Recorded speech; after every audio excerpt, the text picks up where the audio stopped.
Magandang araw po sa lahat ng mga kasama namin ngayon na mag-worship.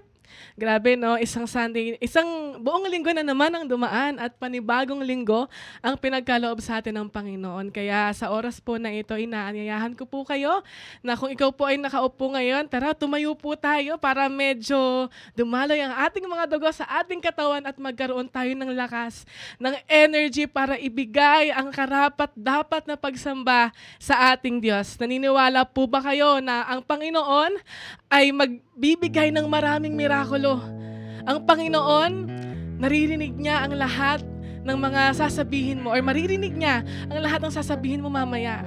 At ganyan tutugunin ang iyong panalangin kung according ito sa kanyang will. Manalangin po tayo. O Panginoon, maraming salamat po. Ikaw ay dakila. Ikaw, Panginoon, ay mapaghimala. Kaya sa oras na ito, Panginoon, inaanyayahan po namin ang iyong banal na Espiritu na pumunta sa aming kalagitnaan, sa bawat bahay, Panginoon, ng mga taong kasama namin sa pag-worship. Panginoon, ikaw po ang manguna sa amin. Ang tanging kalooban mo lang, Panginoon, ang aming gagawin sa oras na ito. Wala ka po, Panginoon, na wala ka pong kapalit sa aming mga puso sa oras na ito. Kami po ay iyong-iyo. Ikaw po, Panginoon, ang siyang magkansila sa lahat ng tangka at gawa ng kaaway sa aming mga buhay. Ikaw po, Panginoon, ang siyang magtaboy sa lahat ng mga bagay, Lord God, na pwedeng magdiskaril o makagulo sa amin, Panginoon. Dahil ang oras na ito, Panginoon, ay sa'yo lamang. Maraming salamat po. Church, sabi sa Psalms 100, I would like to share these words to you from the Lord. At hayaan mo na habang pinakikinggan mo siya, namnamin mo. Habang pinakikinggan mo siya, hayaan mo na ikaw ay mag-enjoy sa nararamdaman mong kagalakan sa oras na ito. Hallelujah. The Psalms 100 says, shout for joy to the Lord, all the earth. Worship the Lord with gladness. Come before Him with joyful songs. Hallelujah. Know that the Lord is God. It is He who made us, and we are His. We are His people, the sheep of His pasture. Enter His gates in thanksgiving, and His courts with praise. Give thanks to Him. Praise His name. For the Lord is good, and His love endures forever. His faithfulness continues through all generation. Hallelujah. Hallelujah. Panginoon, naririnig mo ang bawat tinig ng mga tao na nagpupuri sa iyo ngayon. Ikaw, Panginoon, ang siyang aming dadakilain. Ikaw, Panginoon, ang aming pupurihin, O Diyos. Ikaw lamang, wala ng iba. Church, why don't you worship the Lord right now? Oh, hallelujah. Oh, we praise you, God. Your holy name. Whoa. Oh, hallelujah. Lord, please open the heavens right now. Hallelujah. And we need you face-to-face, Lord, in our worship. Sa pagsamba, Panginoon, doon kami lumalaya. Sa pagsamba, Panginoon, doon may kagalingan. Sa pagsamba, Panginoon, nakikita namin kung sino ka, O Diyos, sa aming buhay. Hallelujah! Hallelujah! Hallelujah! Lord, hayaan mo na isigaw namin sa buong mundo ang iyong pangalan. Hallelujah! Hallelujah! Hallelujah! Sigaw namin, Panginoon, ang iyong mabubuting gawa. Hallelujah! Maraming salamat po. Ito po ang aming dalangin sa pangalan ni Jesus na aming Diyos tagapagligtas. Amen! Amen! Hallelujah!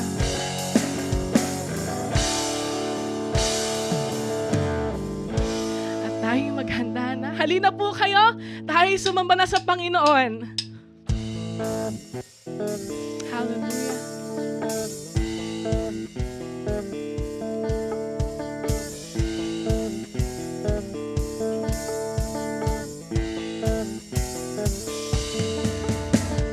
Musika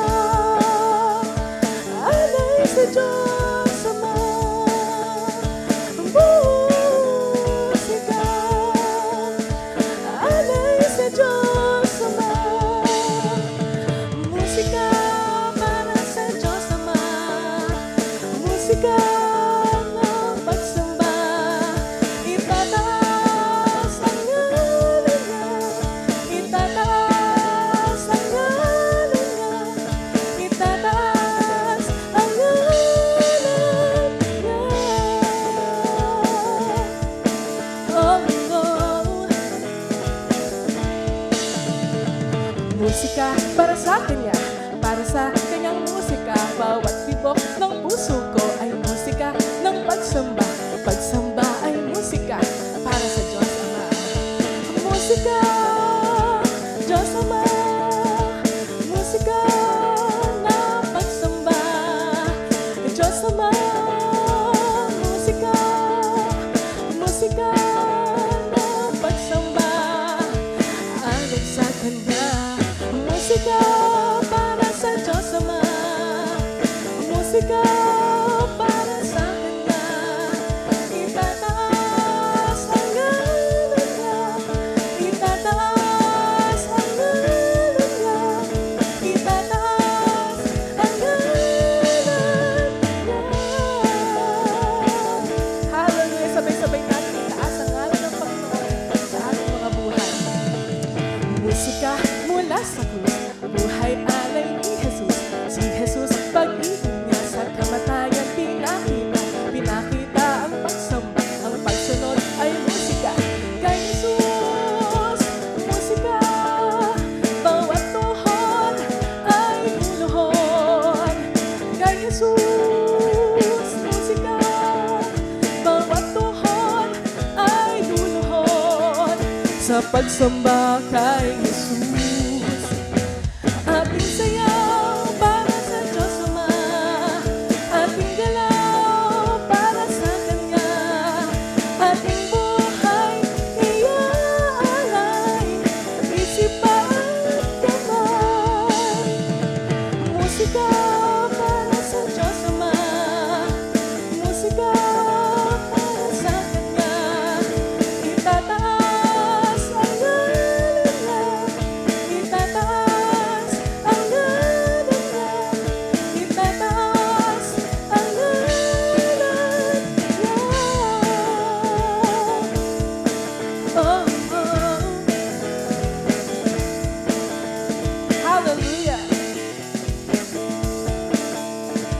Musika para sa Kanya. Musika.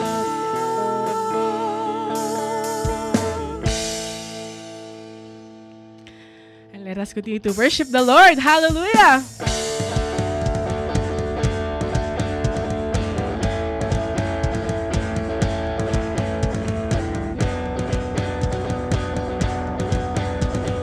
Bakit hindi mo simulang pumalakpak at sumayaw? Gamitin mo ang iyong katawan para magpuri sa Kanya, maranasan ng Panginoon yung tunay na pagsamba. Yan ang Kanyang inaabangan kanina pa. Hallelujah! Maraming beses na natapa at nasukso, maraming ulit pa na wala ng lakas ng loob. Pero heto, tumatakbo pa rin. Ilang ulit pa madadapa at susubsob. Ilang ulit pa mawawala ng lakas ng loob. Pero heto,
yan ang iyong tingnan ng pagtakbo. Sige tapusin mo, wag na wag kang hihinto. Kalimutan na ang nakaraan, ang hinaharap. Yan ang iyong tingnan ng pagtakbo. Sige tapusin mo, wag na wag kang hihinto. Oh,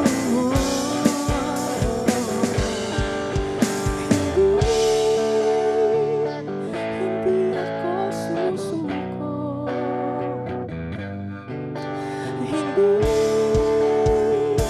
Hindi ako susuko. Sabay-sabay as and say hallelujah. Hindi ako matatapos dito. Oh, oh. Hindi ako susuko. Hindi ako matatapos dito. Oh, oh. Hindi ako susuko. Hey! Nag-e-enjoy mo ba kayo sa pag-worship na lang? Patuloy ka lang. Hallelujah! Hey!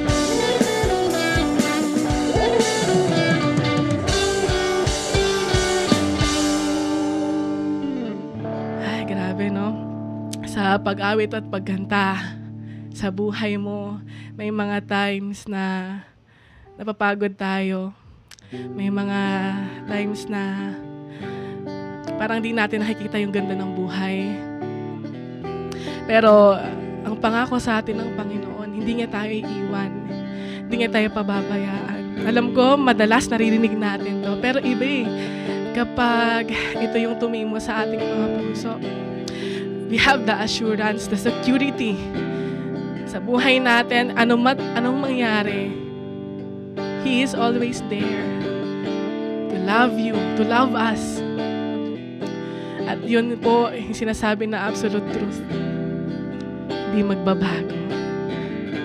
Kaya sa kanta na ito, patuloy kang magpuri sa Kanya. Kung kanina hindi mo pa nararamdaman yung pagsamba, ngayon ibuhos mo. Hindi dahil sa ito yung huling kanta natin sa worship, pero ibuhos mo siya na parang last day mo na, di ba? Iba eh, pag nararamdaman, pag alam mo na last day mo na sa mundo. Iba yung pagsamba, iba yung pag-awit mo. Iba kung paano ka gumalaw. Hallelujah. SNJ, let us sing our love song to our Father. Sa bawat umagang lumilipas, Ikaw, Jesus, ay di kumukupas sa ibinigay, di kaya siyang tagalan. Sa piling mo'y maligaya, ramdam kong ako'y malaya na ng lungkot, napalitan na ng saya.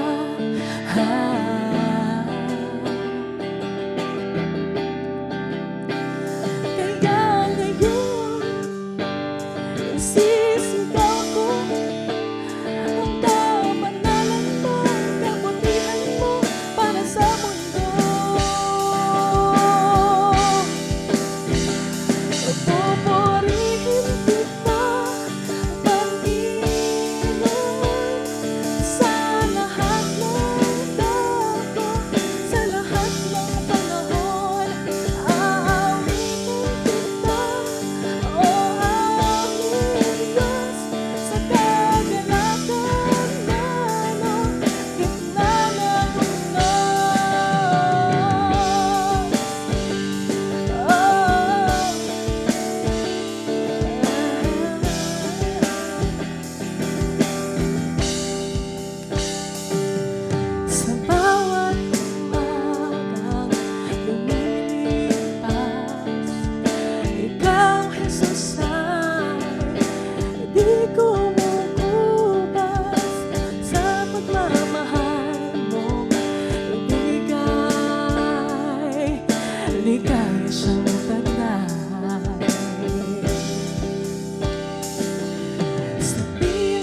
Sa lahat ng dako, sa lahat ng panahon, aawitan kita, o aming Diyos. Sa kagalakan man o gitna ng mundo. Hallelujah. Lord, patuloy ka naming aawitan. Patuloy naming sasambahin ang dakila mong pangalan. Hanggang sa kahuli-hulihang hininga, Panginoon, ng aming buhay. Hanggang sa kahuli-hulihang salita, Panginoon, na aming bibigkasin. Ang pangalan mo lamang, Jesus, ang aming sasambahin, pasasalamatan. Ikaw ang aming paglilingkuran, O Diyos. Wala na. Maraming salamat po, Panginoon Jesus. Dakila ang tunay, Panginoon.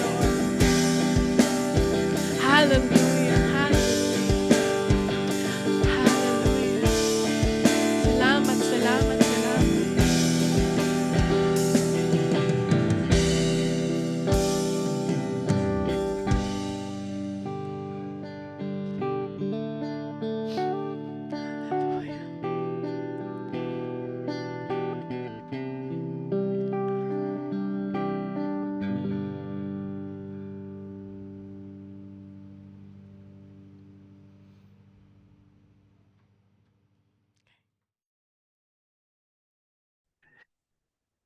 Isang mapagpalang araw po sa ating lahat at pag-uusapan po natin ngayon ay rich generosity. Napakaganda po ng ating topic dahil the measure of intimacy po ang ating pag-uusapan. The depth of our giving reflects the depth of our intimacy with God. Mas mahal natin ang Panginoon, mas madaling magbigay ng alay sa Kanya. Hindi limitado sa pera o ari-arian kung hindi oras, kalakasan, kapangyarihan, talento, ambisyon, lahat na maari natin ibigay sa Kanya dahil siya ay karapat-dapat alayan ng mga bagay na ito. Sabi po sa Luke 6:38 Amplified Version, basahin po natin sabay-sabay. Give, and gifts will be given to you. Good measure, pressed down, shaken together, and running over, will they pour into the pouch formed by the bosom of your robe and use as a bag. For the measure with which you deal out to others, it will be measured back to you. And bigyan po tayo ng karunungan at talino at maunawaan natin ang salita ng Diyos. Nung panahon po ng mga Israelita, nung sinabi po ito ni Hesus Kristo doon sa Sermon at the Mount or the Sermon at the Plateau, ang kanilang measurement po ay hindi kinikilo. Kung hindi, ito ay sinasalo. At anong mga panahon na to, ginagamit po nila kasi parang robe po kasi ang damit ng mga kalalakihan din ng araw. At nilalagay po nila ron sa harapan ng pouch nila. Para pong inaangat yung kanilang rope, tapos ibubuhos po yung goods doon. Ang napakaganda po kasi sa sinasabi ng Panginoon dito, kapag tayo po ay malayang nagbibigay, malaya pong babalik ito sa atin. Dahil yun po ang ekonomiya ng ating Diyos na makapangyarihan sa lahat. Lahat po ng binibigay natin ayon sa kanyang kalooban ay babalik at babalik po sa atin. Dahil yun po ang kanyang pangako. At ang importante po rito, sinasabi niya, ang divine principle, the measure of our giving reveals the measure of our faith and intimacy with God. So kapag tayo po ay nagbigay ng alay sa Panginoon, ito po ay nagsisilbing ebidensya kung gaano natin talaga kamahal ang ating Panginoon at gaano kalalim ang ating pananampalataya sa Kanya. Because He is the great provider. So we give freely because we know na ibabalik ng Panginoon sa atin ito ayon sa Kanyang salita, especially kapag ang pagbibigay natin ay ayon sa kalooban niya at dahil sa lalim ng relasyon natin sa Kanya. Ang importante po, balikan natin 2 verses before, ang verse 36 ng Luke chapter 6. Sabi po dyan, be merciful just as your Father is merciful. Kaya nga po ang ating giving is tied to our understanding of God's mercy toward us. Kung alam po natin kung gaano tayo kamahal ng Panginoon, marapat lamang na mag-alay tayo sa Kanya. Hindi po to limitado sa pera o ari-arian, ngunit sa pagkakataong ito tayo po ay mag-aalay ng kaperahan sa Panginoon, maaaring ari-arian din. Nasa conviction po natin yan. Pero higit po dun kasi ang pagbalik tangkilik natin sa ating Diyos na makapangyarihan sa lahat. Tulad po ng isang anak na punong-puno ng pag-ibig sa kanyang mga magulang, iaalay niya ang pinaka maari niyang ibigay na maganda. Higit nga po doon sa kanyang kayamanan, importante rin po kasi ang alay ng anak patungkol sa panahon na ilalagi niya o serbisyo sa kanyang mga magulang, lalo na kung medyo may ikaedara na, o di kaya ang panahon na maari niyang i-treat ang kanyang mga magulang sa isang vacation o sa isang magandang gawain, o dadalhin niya ang kanyang mga magulang dun sa mga lugar na nais nilang puntahan, balikan, o mga lugar na hindi pa nila napupuntahan. So ganun po ang pag-ibig natin sa Panginoon. Kaduktong po dito parati ang pagbibigay at siyempre po ang pag-aalay ng ating buhay. So bago po tayo magdesisyon kung magkano po ang ating ibibigay, kung anong ari-arian ang ating ibibigay, manalangin po muna tayo. Ang manaming Diyos, kayo po ang mangusap sa lahat ng nanonood ng mensaheng ito. At kayo po, Panginoon, na magpala sa amin ng tamang pagbibigay sa iyo, ang karapat dapat na ialay sa iyo, Panginoon, na kaperahan o ari-arian sa pagkakataong ito. Dalangin ko po, Panginoon, palalimin niyo po lalo ang aming pangunawa sa importansya ng aming koneksyon sa iyo araw-araw. Namamahal ka namin, Panginoon, dahil alam namin na sobra ang iyong pag-ibig sa amin. Hindi maarok ng aming isipan. Ito po ang dalangin namin sa ngalan ni Jesus. Kung kayo po ay nasa ating mga daughter churches, maari po kayong magbigay doon ng inyong alay, ng inyong handog.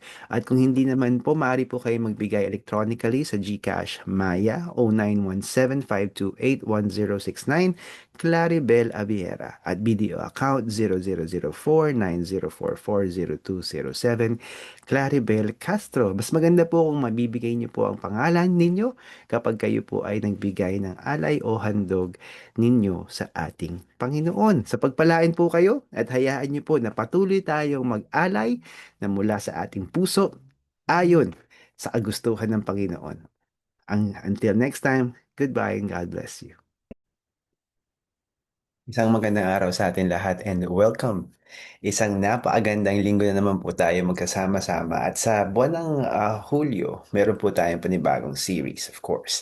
And I would like to share this series with you. Ang title po ng ating series is Stop Talking About Me, Talk to Me, Know Him, Intimacy as Revelation. So yan po yung pinakatema natin at pag-uusapan po natin today, more than information, knowing God as a person, not proposition. Kadalasan po kasi we understand God to be somebody who is far away from us, somebody who is not near, impersonal. So, anong nangyayari po sa atin, marami tayong iniisip kung sino ang Panginoon sa buhay natin, pero hindi ito yung mga bagay na marapat. Dahil hindi talaga siya yun. Dahil hindi natin talaga siya kilala.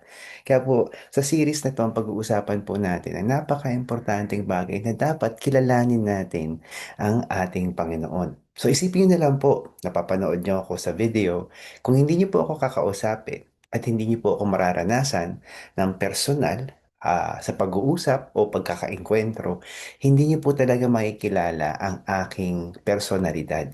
Hindi niyo po maintindihan kung ano ang mga bagay na pinapagawa sa akin ng Panginoon, dahil ito po mga bagay na ito ay lingid sa inyong kaalaman. Kaya po napaka-importanting kilalanin natin ang ating Panginoon, dahil ito po ay magbibigay ng kakaibang pananaw kung sino siya. Isang relasyon na talaga nga naman napaka-personal, parang mag-asawa o di kaya ang magulang sa anak o di kaya yung mga kaibigang matalik na higit pa sa relasyon ng dugo ang kanilang pagsasama. Kaya bago po tayo magpatuloy, manalangin po muna tayo. Ama naming Diyos, kayo po ang magpala sa amin sa oras na ito ng pangunawa.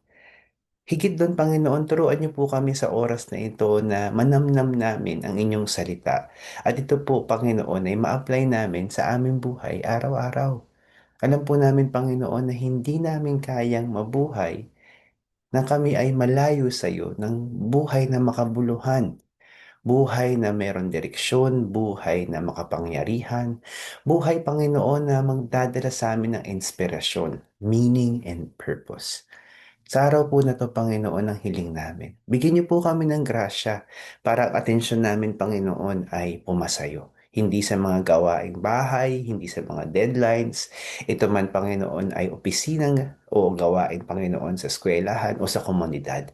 Hayaan niyo, Panginoon, na kami ay magkaroon ng isang karanasan ayon sa kalooban mo. Karanasan, Panginoon, na magbibigay sa amin ng pagpapala. Karanasan na magbibigay sa amin, Panginoon, ng pagbabago. Ito po ang dalangin namin sa ngalan ni Jesus. Amen. Ayan, so tuloy po natin ang ating pagsusuri ng salita, naway maunawaan po natin ng malalim at malaya ang mga bagay na ito. So, ito po ang sinasabi ng Panginoon sa Jeremiah 9:23 to 24. Napakaganda po nito at mamaya po papalalimin natin yung diskusyon. Sabi diyan, this is what the Lord says. Don't let the wise boast in their wisdom, or the powerful boast in their power, or the rich boast in their riches. But those who wish to boast should boast in this alone, that they truly know me. So ito po ay isang napakamakapangyarihang bagay kasi nilathala po ng Prophet Jeremiah to the inspiration of the Lord Holy Spirit ang tatlong bagay na talaga nga naman pinupurso ng tao.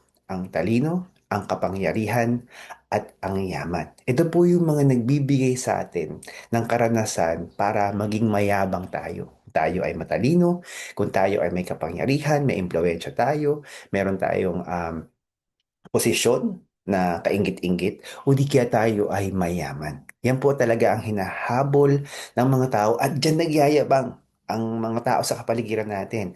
Minsan nga tayo, ganun tayo eh. Kapag nakatikim tayo ng konting otoridad, di ba? Yumayabang tayo kapag tayo ay hindi ayon, kumikilos na hindi ayon sa kalooban ng Panginoon. Kapag tayo ay tumilino, minsan tinatawanan natin yung mga tao na hindi naaarok yung pinag-uusapan natin o di kaya kapag tayo ay naglathala ng isang bagay na wala nakakaalam, tayo ay nakakaranas ng konting ah, pakiramdam na angat tayo sa kanila. At syempre, kayamanan. Marami po talaga nagpo-pursue ng mga bagay na to para magkapagyabang na meron silang bahay, meron silang negosyo, meron silang sasakyan, mataas ang kanilang kinikita, malaki ang kanilang negosyo o what not. Pero sinasabi ng Panginoon, hindi yan yung mga dapat tayo magyayabang.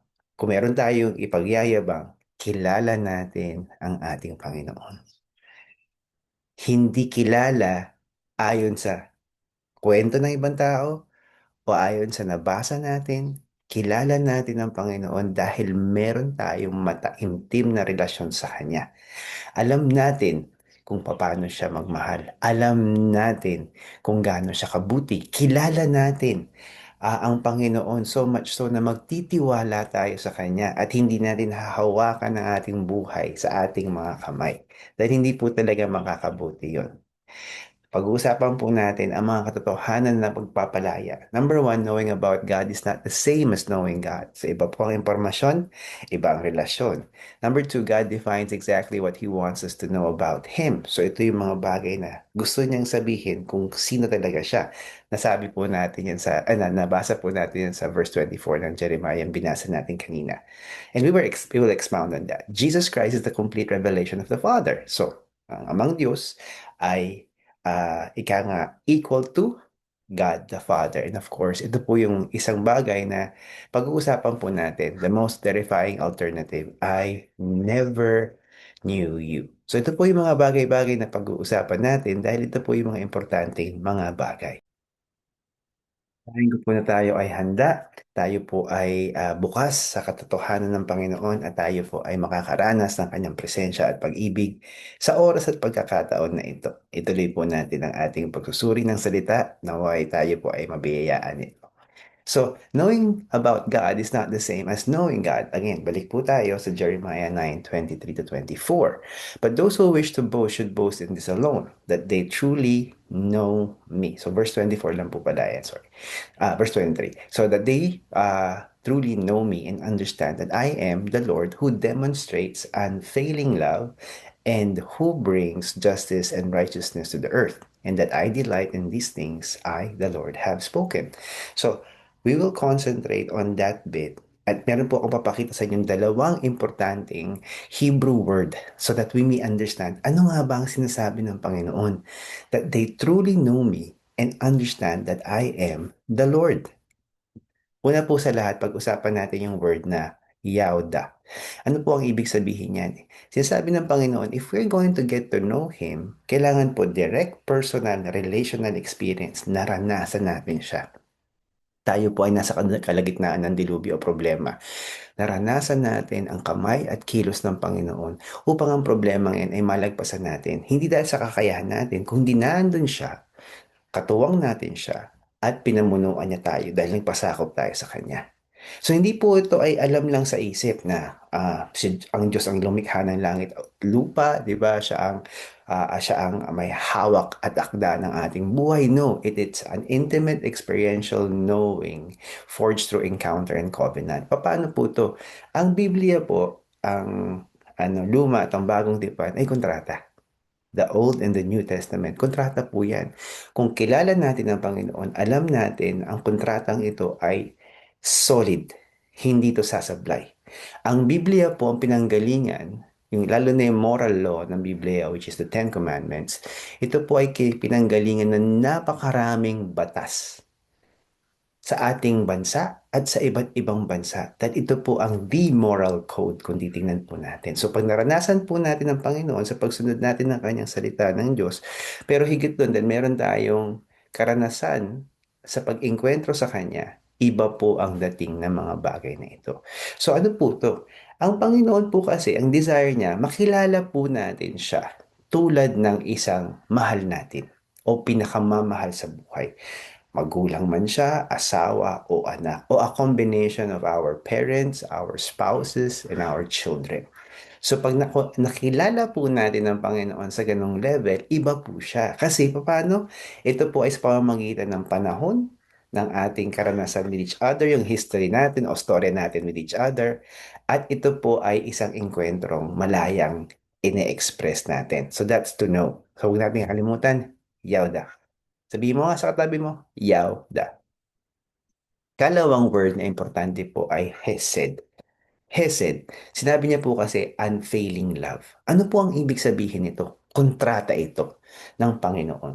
So ang sabi ng Hesed, unfailing covenant love, loving kindness, steadfast mercy. 250 times, inulit-ulit sa Biblia, sa Old Testament, na ang kanyang pag-ibig ay hindi napapagod, hindi nauubos, at naandyan siya. Siyempre, hindi po ibig sabihin nito na tayo ay magiging disrespectful sa kanya, pero ito po yung katangian niya. Ito po ang pag-ibig niya ay hindi natin kayang bilhin o hindi natin ito kayang matawag dito, ma-earn. We will not do anything and we should not do anything because these things are actually given to us. This is God's character at ito ang totoo. It cannot be revoked. So, pumalpak tayo, hindi niya babawiin yun dahil ito po ay pag-ibig na kontrata at hindi nagbabago. Ang sabi po dito, God reveals Hesed as the very thing He most wants us to know about Him. So you cannot truly know God without encountering His Hesed, yung covenant love niya. Anong klaseng pag-ibig to? The love that pursued you before you knew you needed it and that refuses to let you go. Kaya nga sabi po ng Biblia, while we were sinners, Christ died for us. Ganun po ang pag-ibig niya. So ano pong kailangan natin? To know God in a very personal, experiential way at maintindihan natin ang pag-ibig niya ay kontrata. Hindi kapag pumalpak tayo, ito ay mawawala. Hindi. Hindi po. Kapag naging masunurin tayo, lalawak ba o mag increase? Hindi din po. Constant, consistent. Kaibigan, kapatid, kung ikaw ay dumadaan sa isang pagkakataon na punong-puno ng kapalpakan, failures yung buhay mo, o di kaya marami kang kasalanang inaalagaan, ito ang panahon na lumapit ka sa Panginoon. Lalo na kung tinanggap mo na siya bilang Diyos at tagapagligtas dahil ang pag-ibig niya ay Hesed, covenantal love, hindi nagbabago. Bumalik ka sa Kanya, hindi mo kailangan ayusin ang buhay mo, hindi mo kailangan makapanalangin ng isang perpektong panalangin. Ang kailangan mo lang gawin, manalangin na nagbabalik loob ka sa Kanya. At sa mga hindi pa nakakakilala sa Panginoon dito dahil hindi niyo pa natatanggap siya bilang Diyos at tagapagligtas, ito din po ang pagkakataon niyo. Hindi niyo kailangan ayusin ang inyong buhay. Kung wala kang buhay, kung maayos ang buhay, walang pinagkaiba yan sa mata ng Panginoon. Ang importante, tayo po ay dumulog sa Kanya.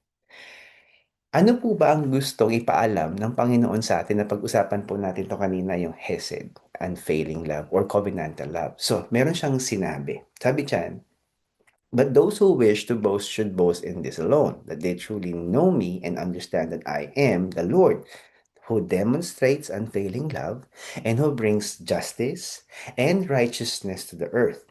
And that I delight in these things, I the Lord have spoken. So ito po yung mga bagay na katangian ng Panginoon na dapat po natin malaman patungkol sa Kanya. So ang kanyang pag-ibig ay hindi nagbabago. Ang pag-ibig niya ay kontrata. So kahit anong gawin natin, ang pag-ibig niya ay constant. It will never be revoked. It will not be taken away. Ang importante lang, kapag tayo ay pumalpak, bumalik tayo sa Kanya. Kapag tayo ay masunurin sa Kanya, lalo natin palagablabin ang init, ang apoy ng ating pananampalataya at pagsamba sa Kanya. Palalimin natin ang ating relasyon sa Kanya para lalo tayong tumibay. Ang pundasyon ng buhay natin ay dapat ang pag-ibig niya. Ang hustisya ay ibibigay ng Panginoon. Kahit ano ang mangyari. Two things po ang huwag natin kakalimutan dito. Hustisya ito para sa atin kung tayo ay minaltrato, may ginawang masama sa atin. At hustisya rin po ito sa mga kapalpakhang ginawa natin. Hindi natin matatakasan ang kapalit ng kasalanang ginawa natin. The consequences of our sin, sisingilin po tayo nito. Halimbawa, hindi tayo nagbigay ng offering. Alam natin yung offering na yun, yung pera na yun, o yung ari-arian na yun ay galing sa Panginoon. So, pag hindi natin binigay ang para sa Kanya, babawiin ng Panginoon yun dahil may consequences ang ating pagiging pasaway. Tayo ay nagsinungaling, tayo ay nangalunya, tayo ay pumatay ng tao once upon a time sa buhay natin. Tayo ay nandaya, nandugas, tayo ay nanlamang, tayo ay may masamang motibo, nakaisip tayo ng kalaswaan patungkol sa isang kababaihan na nakita natin at sa utak natin tayo ay nakikipagtalik sa Kanya. Lahat ng mga kasalanan ito, meron tong consequences dahil may hustisya ang Panginoon. At syempre, righteousness to the earth. Ang ganda po kasi na maunawaan natin kung sino siya at makilala natin siya kasi gusto niya na tayo ay maging matapat. Number one sa Kanya, upang tayo ay maging matapat sa ating sarili at sa ibang tao. Meron po ako nakausap na nanais na maging disipulo natin. Ang sabi niya po sa akin, marami siyang sinasabing negatibo tungkol sa kanya, lalong-lalo na kapag siya ay nagkakamali sa trabaho. Ang sabi ko sa kanya, kailangan tama ang iyong pananaw sa sarili mo. Kung may sasabihin ka sa iyong sarili, it should be righteous. Kung sino ka sa mata ng Panginoon. Kung ikaw ay nagkamali, pwede mong sabihin sa iyong bibig, ay, kamali ako. Pero gagawin ko yung tama sa susunod. Ay, nagkamali ako, pero kaya ko ituwid to. Ayon sa grasya ng Panginoon. Hindi yung kamali ka na, sasabihin mo pa sa sarili mo, ang bobo-bobo ko, ang tanga-tanga ko, wala talagang pag-asa ako sa buhay na ito. And so, nagiging iba ang ating perspective, nagiging iba ang ating pananaw, at nagbabago syempre ang pagkakakilala natin sa ating sarili na tayo ay nasa pundasyon at perspective ng tama. Tama. So tama ang gagawin natin para hindi tayo magkamali, righteousness on earth. Kasi nga naman po, pag tayo ay nagkakamali, ang mahal na matrikula ang pagkakamali. Nagkamali ka ng sinabi, maari nakasakit ka, naukit sa puso o isipan ng isang tao ang sinabi mo mali hanggat siya ay namatay. Nagkamali tayo sa pag-invest. Nagkamali tayo sa pagkalap ng yaman. Nagkamali tayo ng pagpili ng asawa o ng boyfriend o girlfriend. Nagkamali tayo ng pagpili ng kurso. Nagkamali tayo ng pagbili ng mga bagay-bagay tuwing may grocery time. Pulot tayo ng pulot ng chicherya. Pulot tayo ng pulot ng soft drinks. Pulot tayo ng pulot ng mga matatamis. Kaya over time, magkakasakit po tayo pagkakamali. Mali. Kaya kung tama ang ating pupulutin natin kapag tayo ay namalengke gulay, malamang-lamang isda. May baboy pero katamtaman, may baka, katamtaman, manok. Di po ba? Pero mas maraming gulay. At kung tayo ay magluluto, di ba? Konti ang asin para hindi tayo magkaka-kidney stones. Di po ba? Konti ang matamis para hindi tayo magkaka-diabetes. Konti ang baboy, taba at karne para hindi tayo magkakaroon ng high blood pressure. Tama ang ating gagawin. Sabihin mo sa katabi mo, tama. Hindi yung may tama ka. Tama. Righteousness. That's very important.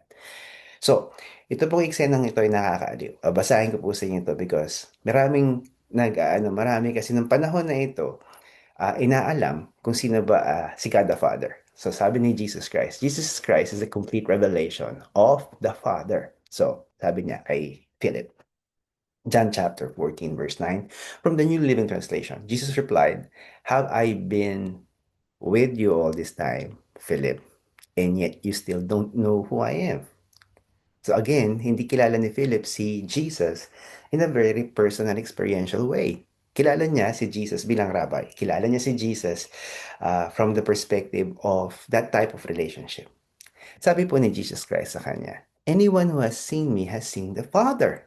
So why are you asking me to show him to you? Don't you believe that I am in the Father and the Father is in me? The words I speak are not my own, but my Father who lives in me does his work through me. Just believe that I am in the Father and the Father is in me. Or at least believe because of the work you have seen me do. So may ebidensya naman po kasi ang Panginoon ng mga panahon na to. Kakaibang talino, 'di ba? Banal na pamumuhay, healing, 'di ba? Miracle, signs and wonders.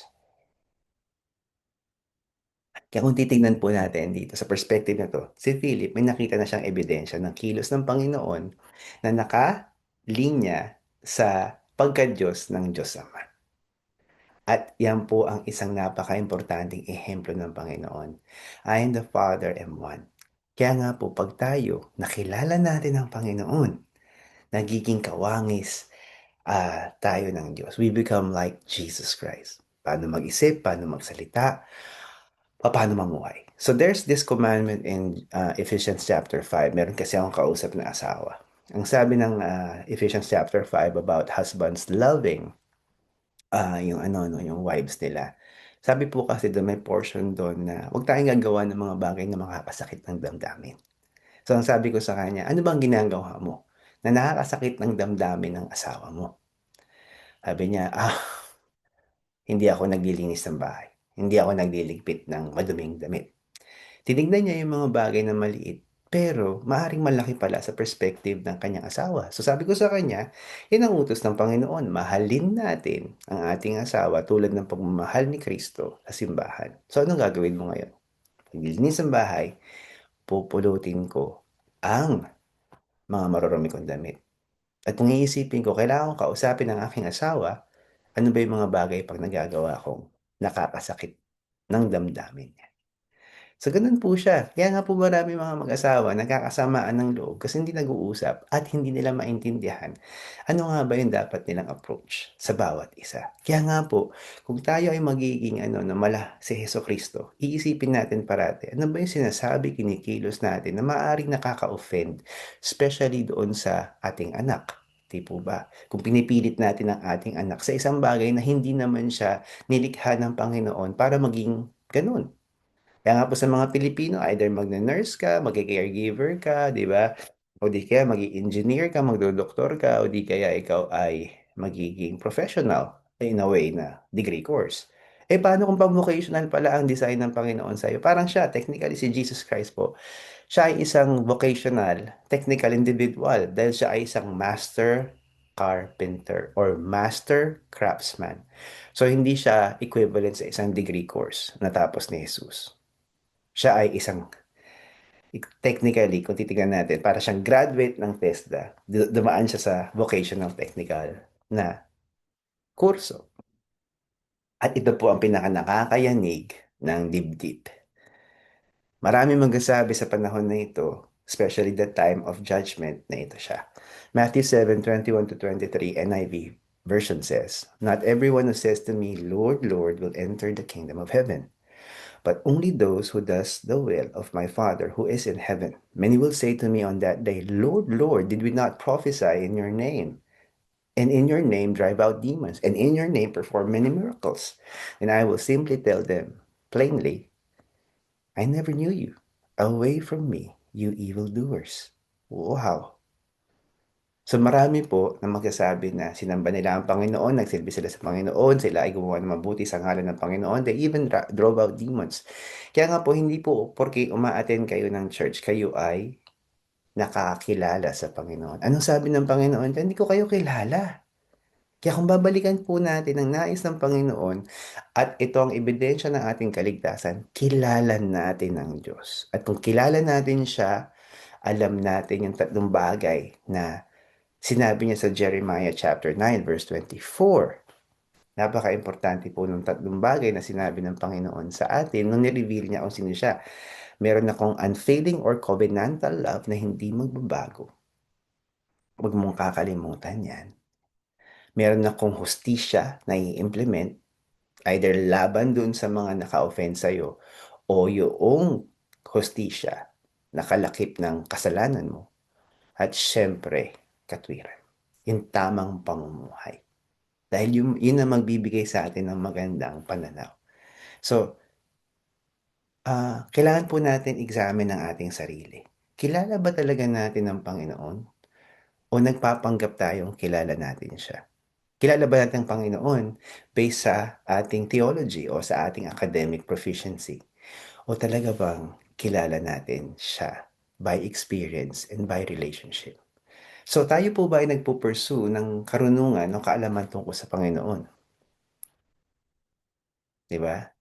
Or ang hinahabol natin, kilala talaga natin ang Panginoon? Pangalawa, tayo po ba ay malayo sa Diyos o tayo ay malapit sa Kanya? Sa mga malapit sa Panginoon at meron kayo mataimtim na relasyon, pagpalain kayo ng Panginoon. Sa mga kapatiran natin dito na alam kong mas marami. Nakakala natin yung pag-attend ng pagsamba o pag-attend ng Bible study o let's say ikaw ay isang minister ay sapat. Hindi. Kailangan ikaw ay intimate with God. At kung sakasakali man, nababaguhin mo ang relasyon mo sa Panginoon sa panahon na ito, mula sa kaalaman patungo sa karanasan. Mataimtim na relasyon sa Panginoon. Ano kaya itsura nun? Makapanalangin ka bang malaya? Kikilalanin mo ba siya sa panalangin? Mag-i-enjoy ka ba sa oras ng enkwentro mo sa Panginoon? Maaring buong araw? You are aware that God is there? O di kaya sa mga times that you give your best from 3 to 5 minutes para makilala natin siya. So, huwag po natin kakalimutan. Panalangin ng Panginoon sa kanyang, para sa kanyang mga disipulo at para sa atin po ngayon. John 17 verse 3. And this is the only way to have eternal life, to know you, the only true God, in Jesus Christ, the one you sent. John 17 verse 3. So, kung titignan po natin itong napaka-importanting bagay at katotohanan na ito, ang ebidensya na tinanggap natin siya bilang Diyos at tagapagligtas ay kilala natin siya. Meron tayong relasyon sa Kanya. Meron ebidensya ang buhay natin na alam natin ang pag-ibig niya at umiibig tayo katulad niya. Meron tayong understanding of justice at meron tayong pamumuhay na masasabi ng ibang tao, oo nga, may relasyon sa Panginoon to. And of course, wag natin kakalimutan, you were not made to know about God. You were made to know God Himself. So tayo po ay yumuko at manalangin sa oras na ito. Ama naming Diyos, pagpalain niyo po Panginoon ang lahat ng nanonood na kinig ng mensaheng ito. Huwag niyo pong hayaan na manakaw ang katotohanan patungkol sa pangangailangan namin kilalanin ka. Dahil ito po ang pinaka-importanteng maaari namin magawa sa aming buhay.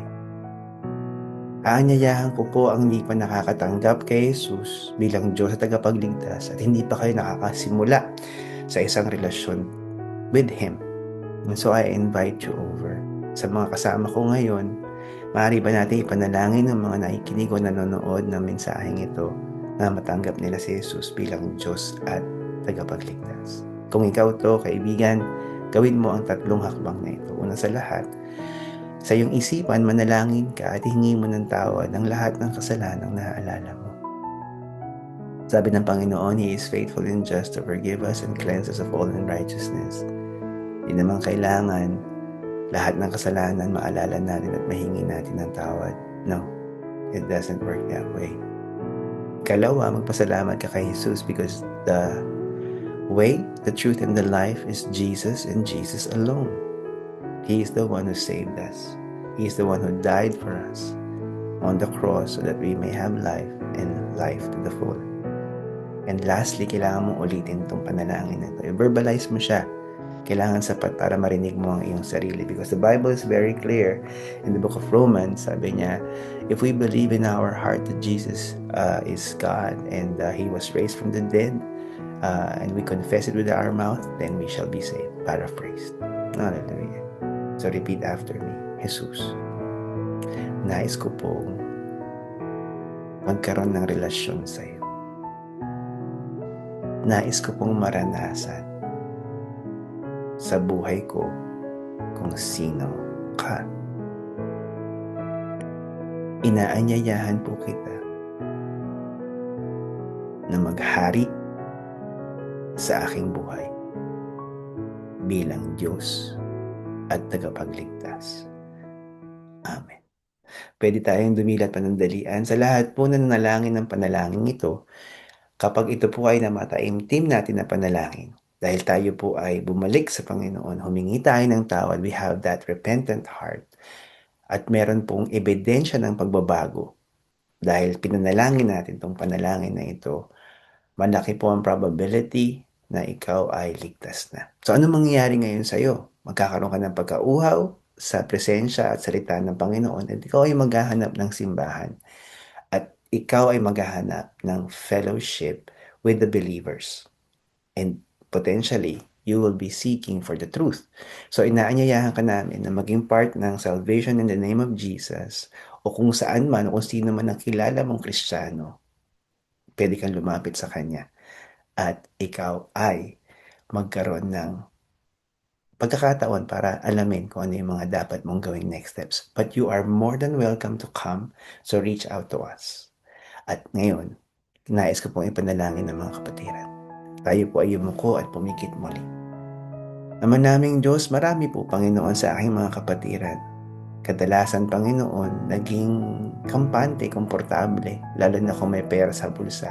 Nakalimutan ng sumamba.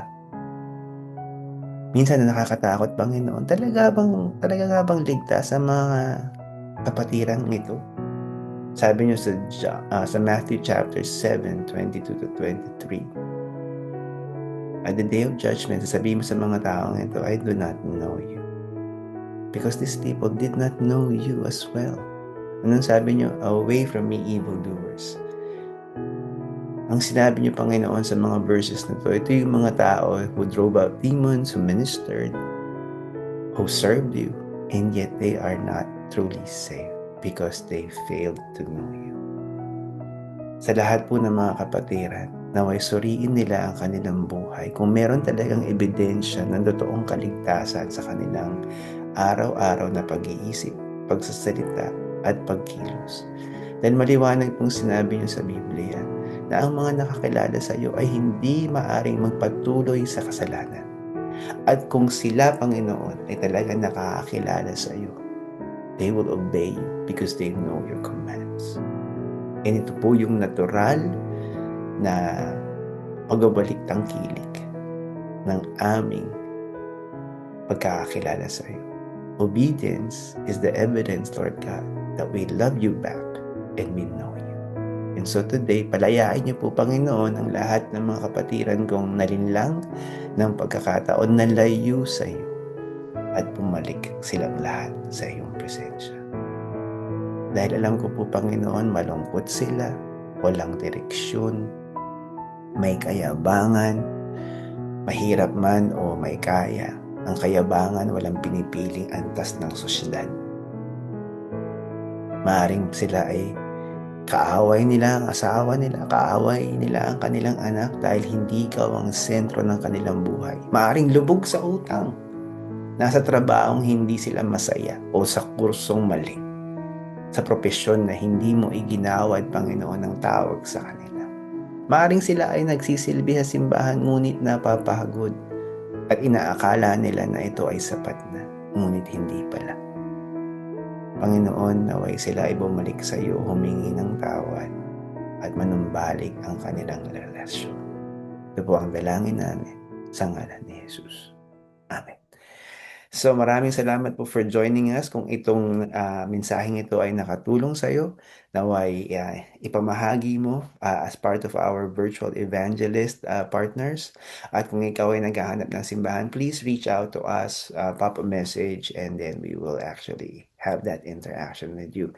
It is really amazing, you know what, when you get to know God, because it changes your life and changes the dynamics of your daily decisions, daily thoughts, and daily actions. So, sa muli po, again, we would like to remind those who are joining us via Zoom, please do stay for a bit. Sa mga people joining us dun sa mga daughter churches natin, there will be a short fellowship after po ng ating pagtitipon.